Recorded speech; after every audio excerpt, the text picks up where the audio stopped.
नाज़रीन गोसपुर में एहतजाज की खबर है जेका असां शेयर कयूं पिया। गोसपुर गुज़िरियल 5 सालनि खां संगरार जे इलाइक़े में अगवा थियल मासूम न्याणी प्रिया कुमार की बाज़ियाबी ऐं गोसपुर में थियल बदअमनी की वारदातुनि जा जवाबदार गिरफ़्तार न थियण ख़िलाफ़ हिंदू पंचायत के मुखी डॉक्टर सुरेश कुमार की अगवानी में सवें हिंदू नौजवान कारोबार बंद करे शहर के मुखी मोहल्ले खां मेन बस अड्डे ताईं मोबाइल जूं लाइटूं ॿारे एहतजाजी रैली कढी।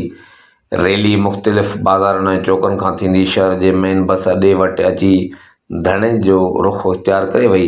इन मौक़े ते रैली की अगवानी कंदड़ मुखी सुरेश लाल चौधरी रमेश लाल ऐं ॿियनि मीडिया सां ॻाल्हाईंदे चयो त सिंध हुकूमत मासूम न्याणी प्रिया कुमारी की बाज़ियाबी में मुख़लिस न आहे। वो केतिरे ई अरसे खां संदन वारसनि ऐं हिंदू बिरादरी खे दिलासा ॾेई रही आहे। अफ़सोस जो मक़ाम आहे जो उनजी अमड़ ऐं वालिद जे दर्द खे महसूसु नथो कयो वञे, जेके केतिरनि ई सालनि खां पंहिंजी बचड़ी जे मुटण जे आस रखी वेठा आहिनि। उन्होंने इहो बि मुतालबो कयो त गोसपुर जे वापारी बसंतलाल जे धाड़े में मुलज़ जवाबदारनि खे कशमोर कंदे पुलिस गिरफ़्तार करण में मुकमल तौर नाकाम थी वई आहे। अॻवाननि चीफ जस्टिस ऑफ पाकिस्तान सदर आसिफ अली ज़रदारी ऐं सिंध जे वॾे वज़ीर खां मुतालबो कयो त न्याणी प्रिया जे मामले जो संजीदगी सां नोटिस वठी मामिलो हल कराए हिंदू बिरादरी में पखिड़ियल बेचैनी खे ख़त्म कयो वञे।